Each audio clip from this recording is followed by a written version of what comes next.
alleys I would like to walk down with you today would be really this quality of having these two maps next to each other, having the map of this is my body. These are kind of the three main survival functions in my body. I can either be in my ventral vagus, I can be regulated, connecting with people, I can be in my fight flight, or I can be in my freeze dorsal vagus or submit. And looking at, we all have many parts, and different parts see the world very, very differently. They will react to different situations differently, almost automatically. What's your perspective on the advantage of looking at both of these maps simultaneously when we live our life as human beings? Yeah. Well, using it clinically has been an eye-opener. I've learned so much just working with clients using it. So, for example, I might never introduce it with clients, or I might bring it right at the beginning, or maybe sometime later. It all depends on them. So if I have somebody maybe who loves to understand things and analyze, this is a great way in because it allows them to see why they're having emotions and therefore de-shames. Oh, right. Mm-hmm. So through the science, I can start to understand what these emotion things are and start to approach them. Similarly, if somebody gets very overwhelmed and are full of, I don't understand why this is happening, why am I so anxious, just understanding it. So it can really, that bit of psychoeducation can allow them to connect to parts or open to parts, having had the science part of it.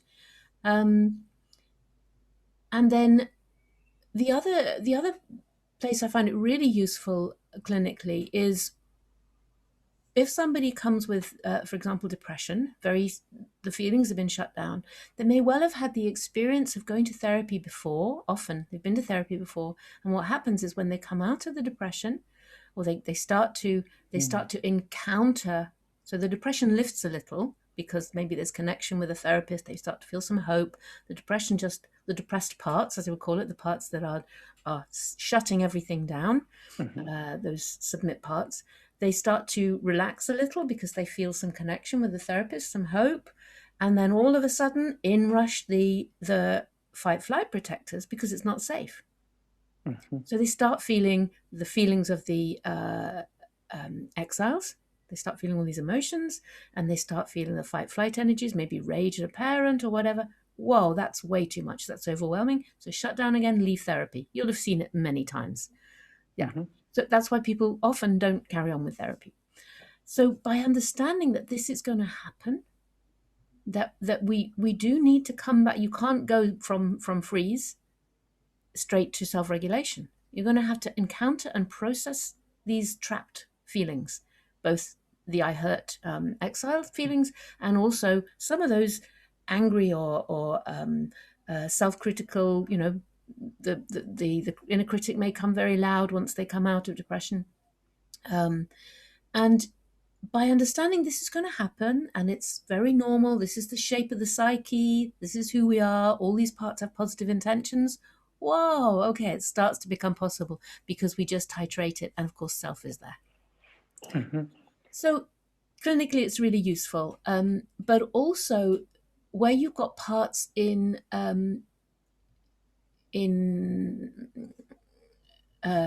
do you call it, in polarity, because that can be very difficult to understand for a client. Why am I doing this? Eating all the cake, for example. I want to not be overweight, but I just keep doing it. So I have a binge firefighter who's just like, I must shut this off by going into a wonderful numbing trance the moment I eat a cake or when I'm eating.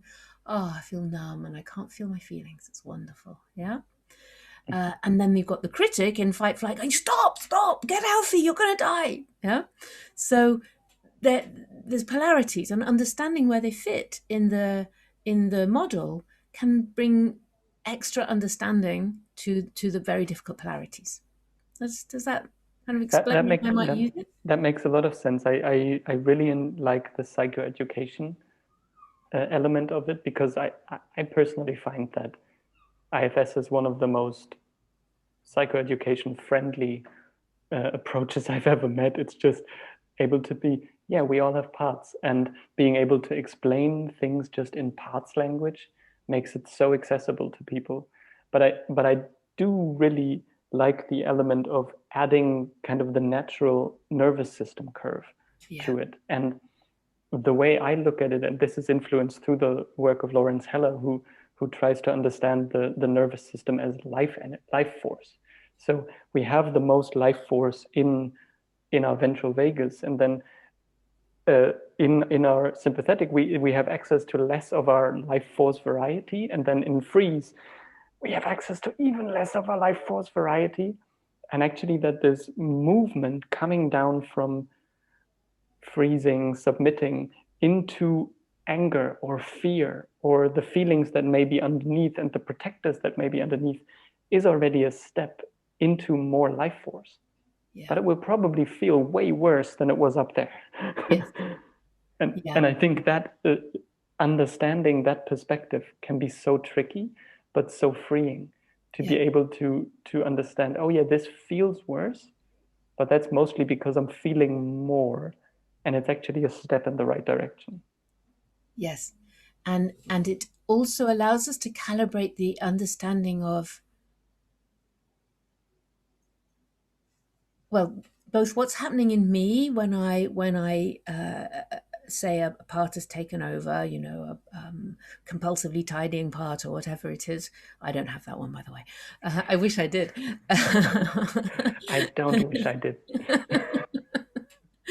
um, if when a part has taken over, understanding what's happening in my body, the rush of energy, or so by being able to track what part might be taking me over by what's happening in my body gives me another way in.